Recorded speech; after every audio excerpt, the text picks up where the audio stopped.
Hello दोस्तों, आप सभी लोग कैसे हैं। मैं आशा करता हूँ सभी लोग अच्छे होंगे। मैं आज क्लास 10th का एक गणित का टॉपिक लाया हूँ, माध्यिका। इससे पहले भी मैंने माध्यिका का एक टॉपिक दिया था। अब ये टॉपिक मैं दे रहा हूँ तो ये थोड़ा बहुत इंपॉर्टेंट है। इसमें दिया हुआ ये 5 नंबर का क्वेश्चन आता है। तो वर्गीकृत आंकड़ों की माध्यिका ज्ञात करना। माध्यिका का फॉर्मूला होता है L+N/2 - CF/F गुणा H।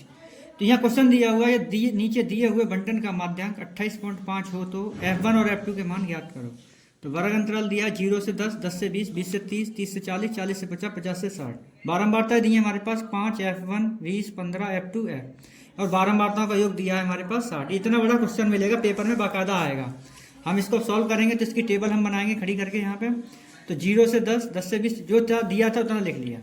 अब लिखने के बाद हम इसकी संचयी बारंबारता बनाते हैं। तो ये 5 का यहाँ 5 लिखेंगे, फिर इसमें ऐड करेंगे तो 5 + F1, फिर 5 का इसमें ऐड करेंगे तो 25 + F1 ऐड करते हुए हमारे पास टोटल ये बन गई। अब इतना बनने के बाद हम यहाँ पे ये देखते हैं कि जो n बराबर 60 दिया था, तो n/2 लिखेंगे तो यह है 30। जो 30 है हमारा वर्ग अंतराल इस वाले में जाएगा, 20 से 30 वाले में, इस वाले वर्ग अंतराल में। तो यहाँ से हमने देखा कि 30 हो गया। तो n बराबर हमारा n/2 बराबर आ गया हमारे पास 30। 30 का अंतराल हमारे पास बनेगा 20 से 30 वाला। तो इसके सामने वाली जो होती है इसे बारंबारता f मान लेते हैं।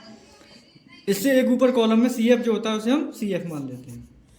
तो हमने यहाँ पे क्या किया कि जो बारंबारताओं का योग था इस टोटल को 60 के बराबर किया। तो F1 + F2 बराबर 60 - 45। इसके बाद आगे यहाँ पे F1 + F2 का मान हमने 15 निकाला, यानी घटा करके वहां से लिख दिया। 60 में से 45 गए तो 15 बचे, समीकरण नंबर 1 बन गया। अब माध्यिका दी हुई थी 28.5 है तो वर्ग 20 से 30 में स्थित है। तो L बराबर यहाँ से 20 हो जाएगा, क्योंकि जो पहले वाली नंबर होती है निम्न सीमा होती है इसे L मानते हैं। F इसका 20 है, CF इसका F5 + F1 है और H इसका बीच का अंतर है। 30 में से 20 गए तो कितने बचे हमारे पास 10। तो माध्यिका बराबर दिया है इतना हमारा।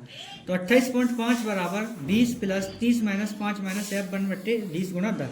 ये वैल्यू हमने इसमें पुट कर दी। माध्यिका का मान लगा दिया, L का मान लगा दिया, n/2 का मान लगा दिया, CF का लगा दिया, F का लगा दिया, H का लगा दिया। कैलकुलेट करना है, ये 20 इधर ट्रांसफर कर दिए, इतना बचा। 10 से ये काट दिए 2 बार। यहाँ बचा हमारे पास 8.5। 28.5 में से 20 गए तो 8.5। अब 25 - F1, क्योंकि 30 में से 5 गए तो 25 बचे। अब इसको मल्टीप्लाई करेंगे इधर, तो 25 - F1 बराबर 88.5 × 2 यानी 17 बना, यानी 170 है तो पॉइंट लगा हुआ है तो 70 यानी 17 बचेगा, यानी 17। तो 25 - F1 बराबर 17। तो F1 बराबर 25 - 17, तो F1 बराबर आया 8। F1 का मान समीकरण नंबर 1 ऊपर दिया हुआ है। F1 का मान समीकरण 1 में रखने पर F1 + F2 बराबर 15। तो 8, F1 का मान 8 हुआ, F2 है बराबर 15। तो F2 का मान जब इसमें लगाएंगे तो 15 - 8, तो F2 का मान हमारे पास आया 7। जब F2 का मान 7 आया तो F1 हमारे पास कितना था 8। ये क्वेश्चन सभी बच्चों के लिए, कक्षा 10 के बच्चों के लिए 5 नंबर का बनता है। बहुत ही इंपॉर्टेंट टॉपिक है। और अगर इसमें कोई भी दिक्कत हो तो बच्चे पूछ सकते हैं मुझसे, कमेंट बॉक्स में मैसेज कर सकते हैं। डिस्क्रिप्शन पर मेरा नंबर लिखा हुआ है। तो अगर वीडियो अच्छी लगी हो तो लाइक, सब्सक्राइब, कमेंट करें। धन्यवाद।